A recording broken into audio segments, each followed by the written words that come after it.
Kuvittele puu, joka voi kasvaa 100 metriä korkeaksi ja elää tuhansia vuosia. Tällaisia maailman suurimpia puita on mahdoton kasvattaa Suomessa. Vai onko? Vuonna 2016 mä lähdin Amerikkaan ottamaan asiasta selvää. Enkä todellakaan tiennyt, että tämä kaninkolo veisi mut näin syvälle.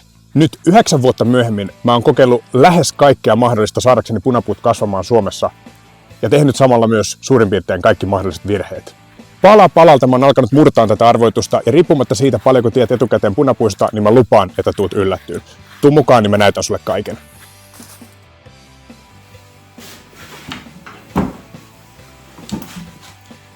Ihan alkuun kerron sulle perusasiat, jotta oltaisiin samalla sivulla. Punapuut on dinosaurusten ajoilta peräisin olevia niin sanottuja eläviä fossiileja, joita on olemassa enää 3 eri lajia. Kiinan punapuu, jättiläispunapuu ja mammuttipetäjä. Näistä 2 jälkimmäistä kasvaa Pohjois-Amerikassa Kalifornian alueella. Jättiläispunapuu eli Sequoia sempervirens kasvaa sademetsämäisissä olosuhteissa Tyynenmeren rannikolla ja korkein elossa oleva yksilö Hyperion on 116 metriä korkea, eli maailman korkein elossa oleva puu. Toinen Amerikan punapuulajeista, mammuttipetäjä, eli Sequoiadendron giganteum, kasvaa pääasiassa Sierra Nevadan vuoristossa. Suurin tunnettu yksilö, General Sherman, on maailman suurin puu. Mittaa silläkin on korkeussuuntaan 84 metriä, halkaisijatyvestä 11 metriä, painoa 1256 tonnia ja tilavuutta komiat 1487 kuutiota. On aika villiä ajatella, että tämä puu oli pieni taimi noilla sijoillaan samoihin aikoihin, kun Rooman valtakuntaa perustettiin. Ootko vielä kärryillä? Hyvä. Ja nyt nimenomaan nämä jälkimmäiset punapuut, mammuttipetäjät, jotka edes teoriassa vois selvitä Suomen olosuhteissa. Mä kutsun niitä tällä videolla tästä eteenpäin tuttavallisesti sequoiiksi. Näiden jättiläisten näkeminen omin silmin onkin sitten kokonaan toinen juttu. Vuonna 2016 me lähdettiin tyttöystävän kanssa ajeleen Amerikan länsirannikkoa pitkin etsien luonnonpuistoja, joissa punapuita kasvaa. Ensimmäisenä käytiin läpi Jedediah Smith Redwood State Park ja Redwood National Park. Näissä kasvoi nyt niitä rannikolla viihtyviä jättiläispunapuita. Jos olet katsonut vanhoja Star Wars-elokuvia, niin muistatko Ewokit? Ne pienet karvajäpät keihäiden kanssa. Niiden metsän kohtaukset oli kuvattu nimenomaan näissä metsissä. Saat ehkä vähän tunnelmasta kiinni sitä kautta. Kokemusta on vaikea kuvailla sanoin. Kaikki superlatiivit, kaikki ylisanat loppuu heti alkunsa kesken. Ne puut on vaan niin järkyttävän isoja, että mikään kuva tai video ei anna niille oikeutta. Suomessa 40-metrinen puu on jo todella korkea ja nämä on helposti tuplat siitä ja niitä kasvaa siellä silmän kantamattomiin. Näissä metsissä oleminen tuntuu jotenkin epätodelliselta, mystiseltä. Nopeasti kuitenkin selvisi, että niin mahtavia kuin nämä jättiläispunapuut onkin, niin ne ei mitenkään voisi selvitä Suomessa. Olosuhteet on vaan liian erilaiset. Niinpä matka jatkuikin seuraavaksi Josemiteen. Siellä tapahtui vihdoin ensikohtaaminen mammuttipetäjien kanssa. Paikasta tuli itselle erityinen myös siksi, että yhdelle vuodelle kiipeämisen jälkeen kosin tyttöystävääni, eli nykyistä vaimoani. Mutta se on kokonaan toinen tarina. Sequoia-kutinaa tuo paikka ei vielä ihan raapinut, joten oli aika siirtyä todelliseen Sequoia-fanin pyhiinvaelluskohteeseen Sequoia National Parkiin. Pääsin siellä toden teolla tutustumaan näihin jättiläisiin niiden kasvun eri vaiheissa, katsomaan minkälaisissa olosuhteissa ne kasvaa ja jälleen kerran hämmästelemään niiden uskomatonta kokoa. Siellä mä tapasin General Shermanin, presidentin, The Housein ja monta muutakin valtavaa nimeämätöntä sequoiaa. Nämä jättiläiset on seissyt tuolla helposti satoja, osa tuhansia vuosia ja nähneet muun muassa lukemattomat metsäpalot, jotka on jättäneet jälkensä niiden runkoon. Osa oli semmoisia jänniä eläviä kuolleita, joista joku yksittäinen vihertävä oksa törrötti, mutta ne oli silti elossa. Noiden rungot on todella resistenttejä tulelle ja laholle, joten ne ei ihan heti sieltä häviä. Tämän kokemuksen jälkeen mulle tuli hyvin selväksi, että tämä ei jää tähän.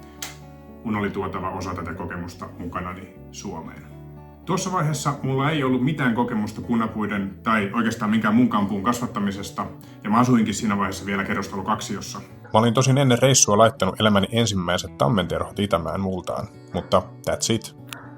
Mutta nyt mä yritän tiivistää kaikki mun sekalaiset ajatukset ja lukuisten virheiden kautta oppimani asiat sekuaiden kasvattamisesta Suomessa. Sä saat tämän myötä useamman vuoden etumatkan ilman, että sun tarvii toistaa kaikkia mun virheitä. Jos koet tämän videon mielenkiintoisena ja toivot multa lisää vastaavaa, niin harkitse kanavan tilaamista ja videon tykkäämistä. Mä oon tilannut vuosittain sekojan siemenet Mustilan arboretumista. Oon kokeillut eri siemenkantoja, mutta en ole huomannut mitään hirveän isoja eroja niiden välillä. Tuolta saa tilattua myös edullisesti harrastajapusseja, jos haluaa päästä kokeilemaan, mutta isompienkin tilausten tekeminen onnistuu. Olen muuten tilannut sieltä mun kokeiluihin myös muita isojen amerikkalaisten siemeniä, kuten Douglas-kuusia, balsamipihtoja ja jättiläistuijia. Siemenet pitää esikäsitellä, jotta itävyys paranisi. Alkuun niitä voi liottaa vuorokauden, mutta itse olen laittanut ne viime vuosina suoraan kostean suodatinpussin päälle, pakasterasiaan, jääkaappiin kylmäkäsittelyä varten. Kylmäkäsittely kestää 1 kuukauden. Tuonne rasiaan kannattaa käydä kurkkimassa kohtalaisen usein, koska osa siemenistä homehtuu ja ne huonot yksilöt pitää poistaa sieltä pilaamasta muita. Tässä on ensimmäinen kohta, jossa menetyksiä tulee jo melkoisesti. Kylmäkäsittelyn jälkeen ne nostetaan huoneen lämpöön pimeään paikkaan. Tästä yksi britti teki tosi hyvän kokeen, testaili erilaisia olosuhteita ja kylmäkäsittelyaikoja. Tulos oli, että kylmäkäsittelyllä on erityisesti vaikutusta siihen, että siemenet itää samaan aikaan ja niiden pitäminen pimeässä parantaa huomattavasti niiden itävyyttä.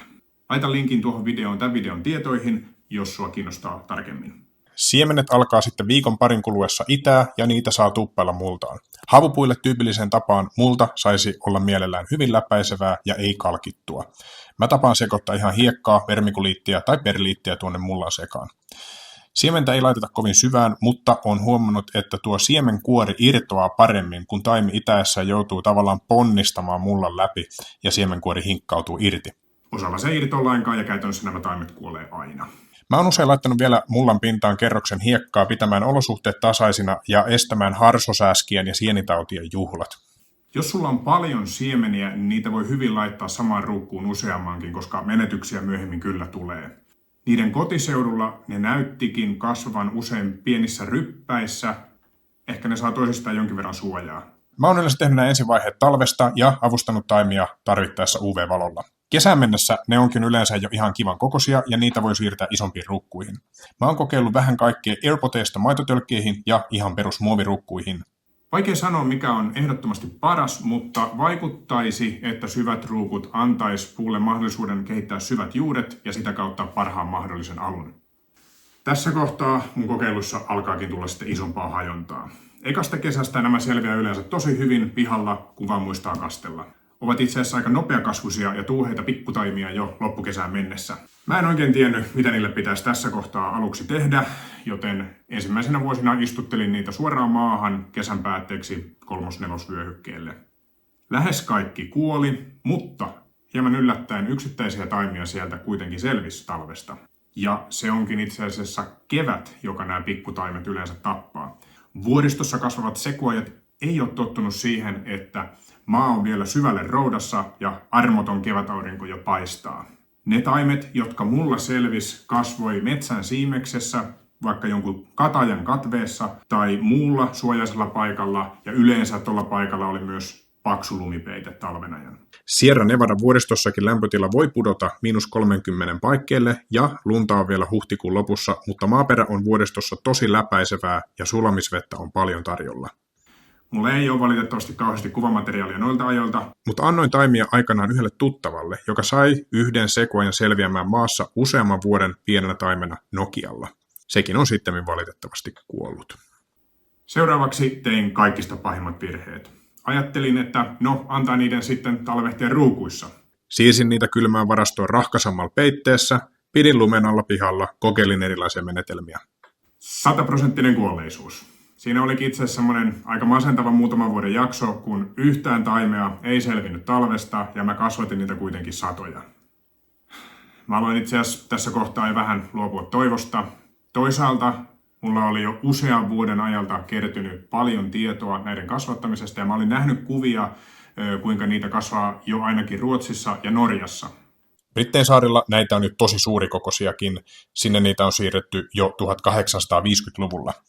Euroopassa näitä kasvaa istutettuna siellä sun täällä laajasti. Mä linkkaan videon tietoihin Live Curious-kanavan videon, jossa käsitellään Brittein saarella kasvavia sequoiajia ja myös niiden vaikutusta paikalliseen ympäristöön. Ilmasto tosiaan lämpenee meilläkin ja mietin, että olisiko periaatteessa mahdollista saada täydellisissä olosuhteissa, täydellisellä siemenalkuperällä ja ihan hyvällä tuurillakin tämä onnistumaan Suomessa. Sitten törmäsin ensimmäiseen isoon onnistumiseen Suomessa. Eräs harrastaja ykkösvyöhykkeellä oli istuttanut vähän isompiakin taimia, jotka oli päässyt kasvamaan noin 7 metriä korkeaksi. Nämä puut näytti siis tekevän jo käpyjä. Tämä puu on siis ykkösvyöhykkeellä, loistavalla kasvupaikalla, osaavissa käsissä ja käsittääkseni sen juurialuettakin on suojattu eristeellä roudan välttämiseksi. Suojat on sitten keväällä poistettu, jotta maa lämpenisi nopeasti. Valitettavasti nämäkin päätyi lopulta epäonnistumiseen. Tämä harrastaja arvioi, että yhdellä taimesta oli viimeisenä kesänä todella nopeaa kasvua, joka kertoisi, että lannoitetta oli annettu liikaa. Tämä tarkoittaa yleensä meidän olosuhteessa sitä, että puu kasvaa liian pitkälle syksyyn, ei ehdi varautua talveen ja paleltuu herkästi. Eli, miten olisi? Haluaisitko kokeilla kasvattaa oman sequoian? Mä kokoan tähän sulle muistilistan mun omien kokemusten ja ammattilaistenkin mielipiteiden mukaan siitä, miten pääset kaikista nopeiten alkuun. Tilaa ensin siemenet, tee niille kylmäkäsittely ja nosta ne pimeään huoneen lämpöön itämään. Istuta siemenet havupuille sopivaan, hyvin läpäisevään multaan huhtikuun paikkeilla. Anna niiden kasvaa hyvään mittaan ainakin kesäkuun alkuun saakka ja siirrä ne sitten isompaan ruukkuun. Taimet kannattaa pitää kesällä pihalla ja muistaa kastella niitä. Kesän loputtua ne kannattaa nostaa sisälle, joku piileä varastokin on ihan ok. Tää pikkutaimivaihe on erityisen arka ja kun se on ohittunut 3-4 vuoden jälkeen, niin niitä voi kokeilla istuttaa jo maahan. Paikan tulisi olla lämmin ja aurinkoinen. Toisaalta taimi tarvitsee paksun lumipeitteen tai ainakin jonkinlaisen suojan kevätauringolta ja sä voitkin joutua vähän heiluttelemaan lumilapiota tämän vuoksi. Routaeristeet maassa voi parantaa taimen selviytymistä. Älä lannoita hirveästi, koska riskinä on liikakasvu ja paleltuminen. Kun aran pikkutaimivaiheen ohi on päästy, selviytymismahdollisuudet paranee huomattavasti. Tässä kävi vähän harmillisesti sillä lailla, että mulla ei viime vuonna oikeastaan ollut aikaa tälle projektille ja tämä taimien kasvattelu jäi aivan taka-alalle. Tässä vaiheessa vuotta mulla on yleensä jo kohtalaisen hyväkokoisia taimia, useita, mutta nyt mulla on vaan nämä rääpäleet. Siis sinne isompiin ruukkuihin vasta talvella ja siksi ne on niin kitukasvuisia. Ehkä tämän kauden siemenistä mulla on sen verran uusia taimia, että mä voin tehdä jotain follow-up-videota, jos semmoiselle on kiinnostusta. Kerro kommenteissa. Mä todennäköisesti jatkan haasteesta huolimatta kokeiluja näiden Douglas-kuusten, balsamipihtojen ja jättiläistujienkin kanssa. Jos muuten säkin oot näiden isojen puiden ystävä, niin erittäin iso suositus Mustilan arboretumille. Siellä sä voit nähdä näitä puujättiläisiä ihan livenä. Mä kävin siellä muutama vuosi sitten ja kokemus oli ihan mieletön. Ja hei, jos oot kiinnostunut ihan kotoisten metsätammien kasvattamisesta terhosta, niin mun kanavalta löytyy video myös siitä. Linkkaan sen tohon. Käy ihmeessä kattoos. Nähdään siellä.